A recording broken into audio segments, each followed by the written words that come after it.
우리 새벽마다 마음을 주제로 계속 묵상을 이어가고 있습니다. 여러분도 새벽마다 이 마음에 관해서 이렇게 한번 쭉 집중한 적이 그렇게 많지 않을 거예요.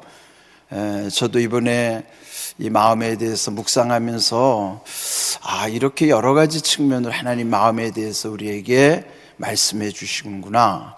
이제 오늘 원망에 관한 것입니다.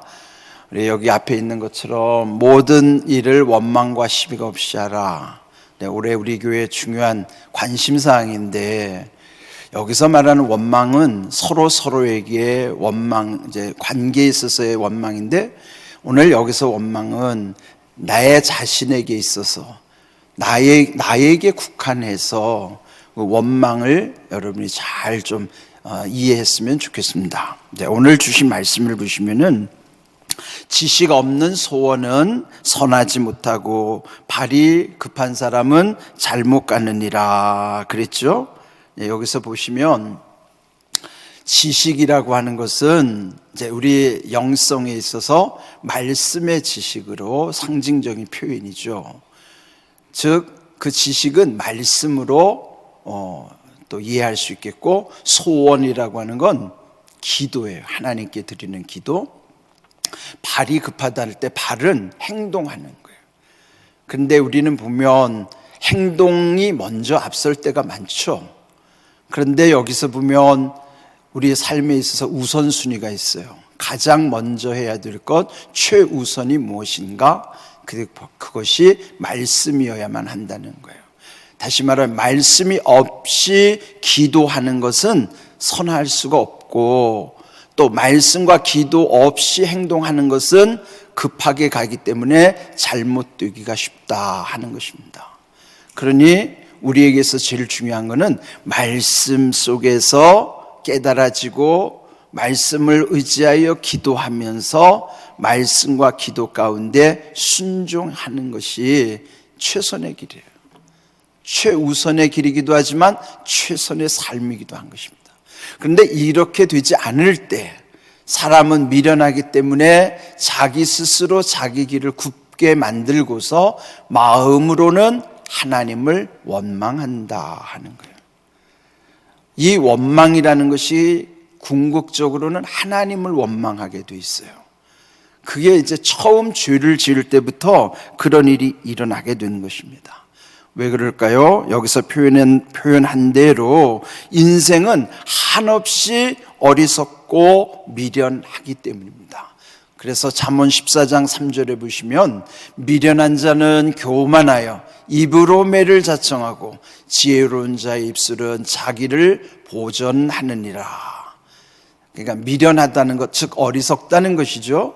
미련한 자, 어리석은 자는 결국 교만하게 되므로 자기가 말하는 것, 입으로 매를 자청한다. 여러분 애들을 꾸짖을 때, 애들을 이렇게 따끔 혼낼 때 그러죠. 야, 넌 매를 버는구나. 그 성경적인 말이에요. 근데 아이들한테는 그렇게 쓰면서 자기는 하나님 앞에서 매를 벌지는 않은지 돌아보지 않는 게 문제겠죠. 우리가 살다 보면 교만해질 때가 있죠. 그 미련하기 때문에 교만하게 되고, 그러면 우리 입으로 나오는 말도 하나님 앞에는 매를 버는 말을 하는 거예요. 그리고 잠언 5장 23절, 그는 훈계를 받지 아니함으로 말미암아 죽겠고 심히 미련함으로 말미암아 혼미하게 되느니라 그랬어요. 이 미련이 심해지면, 어리석음이 심해지면 결론은 혼미해진다 하는 거예요. 그러면 혼미라는 게 뭘까요? 마음이 혼미해지는 원인이 있어요. 마음이 혼미하다고 그럴 때, 혼미는 한문으로 혼자가 어두울 혼자요, 미는 미혹할 미자, 미혹이라는 건 속고 속이는 걸 미혹이라고 그래요. 일방적으로 우리는 속기만 하는 것 같죠? 아니에요. 은근히 속일 때도 있어요. 그래서 우리는 서로 속고 속이는 미혹의 존재란 말이에요. 그런데 이런 마음이 혼미해지는 상태, 그런 분별력이 없어지니까 헷갈리는 거예요. 헷갈리는 게 혼미한 것이고, 어두우니까 판단이 없잖아요. 어두우면 뚜렷이 안 보이잖아요. 우리 영이, 우리의 마음이 이렇게 혼미해지는 원인이 있습니다. 바울은 우리 마음을 혼미하게 하는 정체를 정확하게 지적해 주는 고린도후서 4장 4절, 그 중에 이 세상의 신이 믿지 아니하는 자들의 마음을 혼미하게 하여 그리스도의 영광의 복음의 광채가 비치지 못하게 함이니 그리스도는 하나님의 형상이니라. 이 세상 믿지 않는 사람들의 마음을 혼미하게, 어둡게 하고 헷갈리게 하고 속이고 이런 것을 누가 하는가? 이 세상 신이 하는 거예요.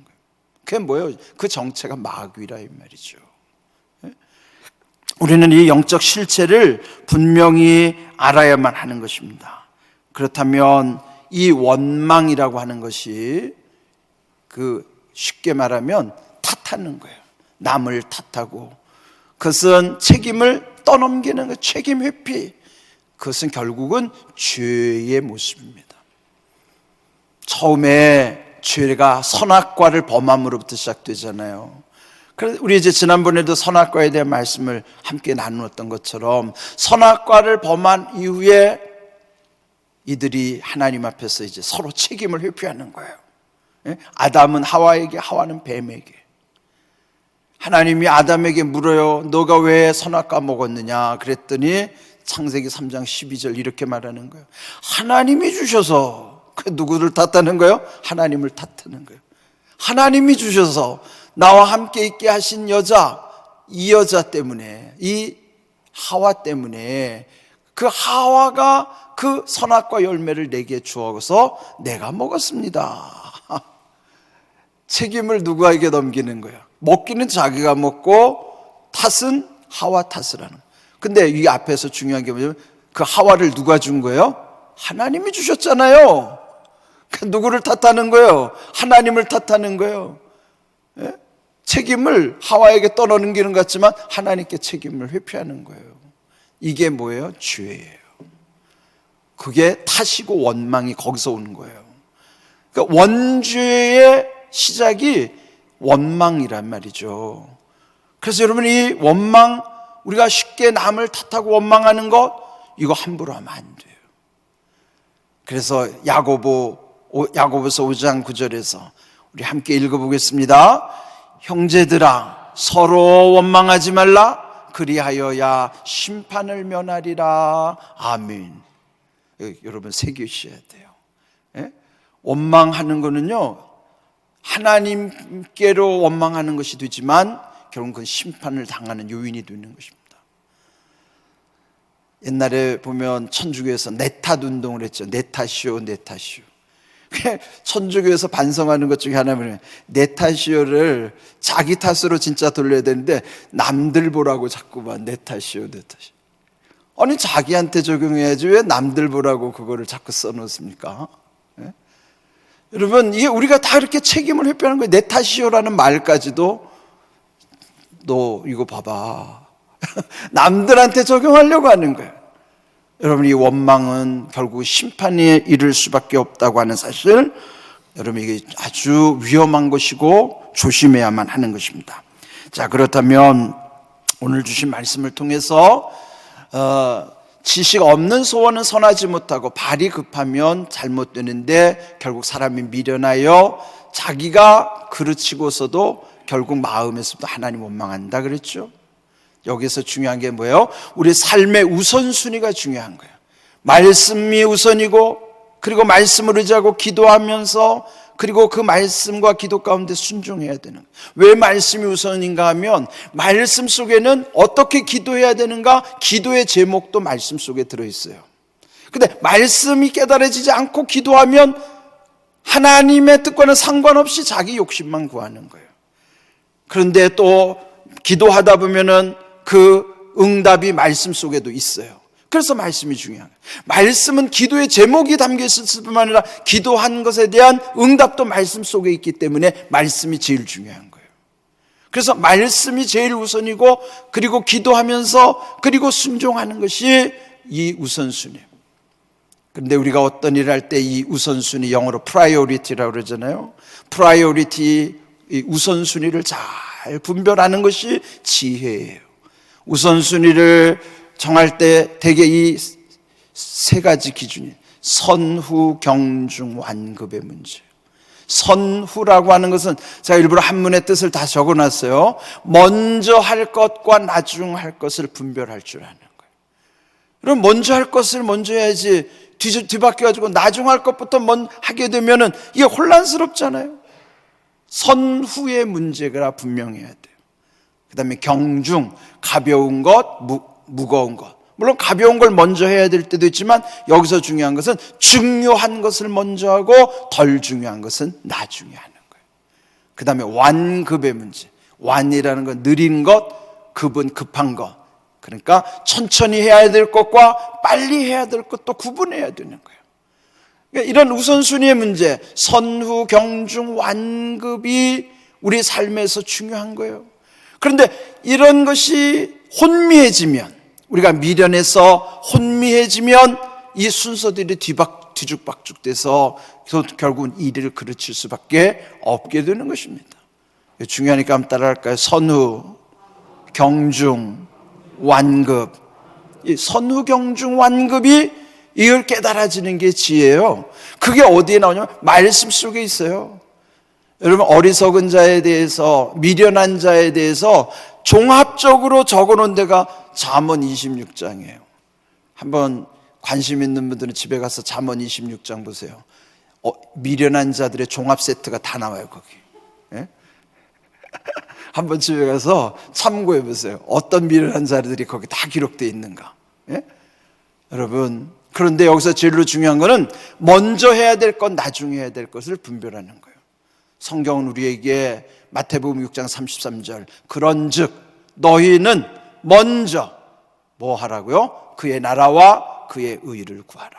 그리하면 이 모든 것을 너희에게 더하시리라 그랬습니다. 그래서 제일 중요한 것은 하나님의 나라와 하나님의 의를 구하는 것이에요. 우리의 모든 기도의 시작이 거기에 있다는 것 기억하십시오. 오늘 주신 말씀, 결국 이 말씀과 기도가 우리 삶의 최우선 순위가 되어야 된다는 사실.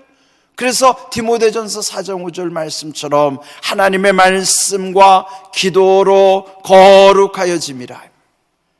말씀과 기도만이 거룩하신 하나님을 닮아가는 거예요. 우리가 하나님을 닮기를 원한다면, 주님을 닮기를 원한다면 말씀 속에 깨달아지고 말씀을 붙잡고 기도해야만 하나님을 닮아 거룩함에 이룰 수 있는 것이에요. 거기에 거룩함의 능력으로 하나님이 우리를 귀하게 세우시고 귀하게 쓰실 줄로 믿습니다. 저는 이번 40일 순례 여정을 통해서 기도하는 것, 우리 함께 참여한 모든 이들이 주님 앞에서 하나님이 긍휼히 여겨주시고 공항교회와 더불어 하나님이 긍휼히 여겨주시고 하나님이 붙잡아 주시고 하나님이 크게 써주실 줄로 믿습니다. 여러분, 그런 믿음을 가지고 기도하시고 오늘의 이 주신 말씀, 원망이 어디서부터 왔고 이 모든 것을 하나님 앞에서 우리가 어떻게 결단해야 되는가, 여러분 마음에서 깨달아지시고 말씀대로 이루어지는 은혜와 복이 임하는 삶이 되기를 주님의 이름으로 축복합니다. 아멘.